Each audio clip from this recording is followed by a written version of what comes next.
भाई आज हम फिर से कोई नई वैकेंसी लेकर आ चुके हैं जिसमें आज हम आपको बताएंगे एमपीपीएससी असिस्टेंट प्रोफेसर मैथमेटिक्स के लिए अप्लाई करके और टोटल वैकेंसी बताएंगे कि कौन कौन इसमें अप्लाई कर सकता है, टोटल कितनी वैकेंसी। तो आपको सबसे पहले गूगल पर क्रोम पर एमपीपीएससी सर्च करना, जो भी फर्स्ट साइड आएगी उस पर क्लिक करेंगे। इसके बाद ये साइड आपके सामने इस तरह से खुल जाएगी। आप इसे स्क्रॉल डाउन करेंगे तो आपके सामने अप्लाई का ऑप्शन दिखाई देगा पिंक कलर में, तो उस पर क्लिक करेंगे तो आपके सामने कुछ इस तरह से साइट खुलेगी। तो इस तरह से हमारी साइट ओपन हो रही है। तो इस तरह से सभी बहुत सारी वैकेंसी आई हैं असिस्टेंट प्रोफेसर के लिए।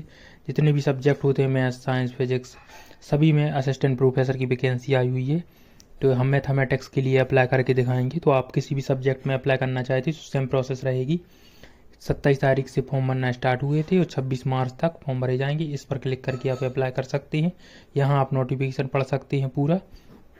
जितनी भी नोटिफिकेशन में इंपॉर्टेंट डिटेल है वो हमने आपको बताई दी है।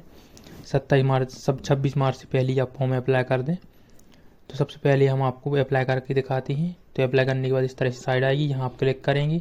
इसके बाद इस विज्ञापन पर आप क्लिक करने के आपको करना ही पड़ेगा डाउनलोड, तभी आप अप्लाई कर पाएंगे, क्योंकि डायरेक्ट अप्लाई नहीं होता। तो हम नोटिफिकेशन भी दिखा दे रहा है आपके लिए। तो इस तरह से नोटिफिकेशन है, सेम प्रोसेस दी गई है उसमें भी जो मैंने बताया आपके लिए। तो हम टोटल वैकेंसी दिखा देती है। 177 टोटल वैकेंसी है। 17 ईडब्ल्यूएस के लिए, ओबीसी के लिए 66, 32 एसटी, 25 एससी और यूआर के लिए 37। 13% पद इसमें रिजर्व रखे गए सुप्रीम कोर्ट के आदेश के अनुसार। इसके बाद हम आपको बताते हैं कि 57,700 का इसमें वेतन लगेगा, मतलब 90,000 की अप्रॉक्स आपका सैलरी बनेगा। इसके बाद ये बेसिक रहेगा। इसके बाद आपको मैथमेटिक्स में एमएससी होना चाहिए और नेट या पीएचडी या सेट एग्ज़ाम आपका क्लियर होना चाहिए, तभी इसमें अप्लाई कर सकते हैं। अब आप वापस आते हैं और स्क्रॉल डाउन करके आई एक्सेप्ट पर क्लिक करते हैं। अब आपको अप्लाई करके दिखाएंगे। तो इस तरह से हमारी साइट ओपन हो रही है। थोड़ी साइट अभी बिजी चलती है, थोड़ा सेकंडों में टाइम लगता है। तो इस तरह से खुल गई हमारी साइट। तो हम असिस्टेंट प्रोफेसर मैथमेटिक्स के लिए अप्लाई कर रहे हैं, ऑटोमेटिक आ जाएगा। इसके बाद यहाँ आपको स्नातकोत्तर सेलेक्ट करना है कि आपने एमएससी की है। अगर आप सिंपल मैथमेटिक्स से एमएससी की तो फर्स्ट मैथमेटिक्स सेलेक्ट करना है। अप्लाइड में की तो अप्लाइड, इस तरह से आप सिलेक्ट कर सकते हैं। स्नातकोत्तर में विषय, सह विषय सिलेक्ट करना। इसके बाद अगर ग्रेस लगकर पास हुए हैं तो आप पीएस या नो कर सकते हैं, कोई प्रॉब्लम नहीं।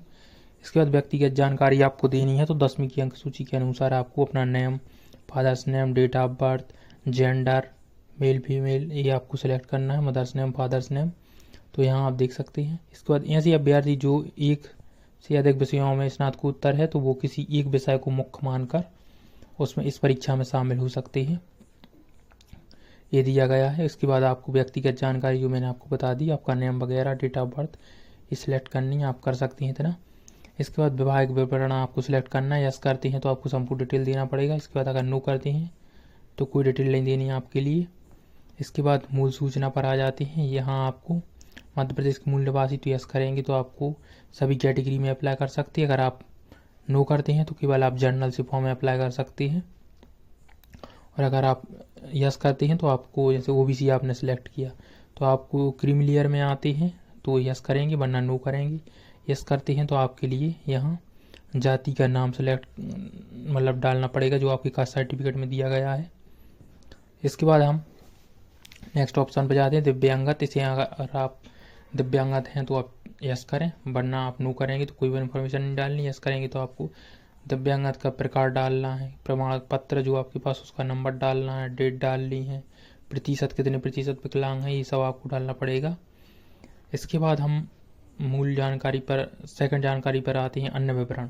इसमें आपको सभी में नो करना है। इसमें दिया गया कि आपके खिलाफ कोई एफआईआर हुई, कोई केस है, तो इसमें आप सभी में नो कर दें। मध्य प्रदेश रोजगार कार्यालय में पंजीयन है आपका तो आप यस करें, वरना नो कर सकते हैं। अगर यस करेंगे तो आपको पंजीयन क्रमांक, डेट, किस डेट को बनाया और किस शहर का बनाया है, तो ये आपको डालना पड़ेगा। अगर अदर स्टेट है तो कोई नहीं डालना, नो कर दें सिंपल। इसके बाद भूतपूर्व सैनिक का विवरण डालना, तो यहाँ यस करेंगे तो संपूर्ण डिटेल डालना पड़ेगा, किस डेट को ज्वाइन, किस डेट को रिजाइन और कितनी आपने सर्विस की। नो कर देते हैं अगर आप, तो कुछ इंफॉर्मेशन नहीं डालनी। यहाँ अभ्यर्थी के लिए नो करना है।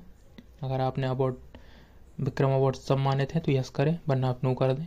इसके बाद अगर अतिथि के रूप में कार्य किया है आपने, कहीं भी पढ़ा है तो यस करें, वरना नो कर सकते। इसके बाद पीएचडी कोर्स सिलेक्ट इसमें PhD नेट या MP सेट आपने जो कुछ भी किया हो कोई एक इम्पोर्टेंट करना है। इसके बाद आपको 10, 12, ग्रेजुएशन, पोस्ट ग्रेजुएशन की यहाँ इन्फॉर्मेशन डालनी है। इसके बाद आपको शहर सेलेक्ट करना है जहाँ आप पेपर देना चाहते हैं, सभी शहर मिल जाएंगे आपको पास की। तो जो भी आपको सुविधाजनक लगे वो आप सिलेक्ट कर सकते हैं। इसके बाद हम नेक्स्ट इन्फॉर्मेशन पर आती हैं। आपको बैंक डिटेल डालना है और पासबुक की प्रथम पेज की यहाँ PDF अपलोड करना है। इसके बाद आपको पता डालना, अगर दोनों पता आपके सेम हो, प्रेजेंट एड्रेस और परमानेंट, तो आप इस पर क्लिक करेंगी तो आपके दोनों एड्रेस सेम हो जाएंगी। यहाँ फ़ोटो और सिग्नेचर अपलोड करना है। यहाँ फ़ोटो डालेंगे, यहाँ सिग्नेचर KB आप एक बार मैच कर लें कितनी KB में डालना। उसके बाद मोबाइल और ईमेल और यहाँ टिक मार्क करेंगे, यहाँ कैप्चर डाल के नेक्स्ट करेंगी और पेमेंट ऑप्शन आ जाए। UPI, फ़ोनपे, गूगल पे, क्रेडिट कार्ड, डेबिट कार्ड के थ्रू पेमेंट कर सकते हैं। अगर कोई भी डाउट होता है और बनता नहीं है आप पर तो आप कमेंट कर पूछें, हम ज़रूर बताएंगे।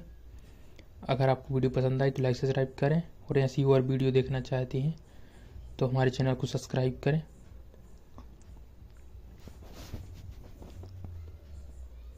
पेमेंट के बहुत सारे ऑप्शन खुलेंगे और अगर आपको कोई भी दिक्कत जाती है तो आप QR स्कैनर भी आता है उसमें, तो आप QR स्कैनर पर क्लिक करेंगे, स्क्रीनशॉट लेके आप किसी से भी पेमेंट कर सकते हैं।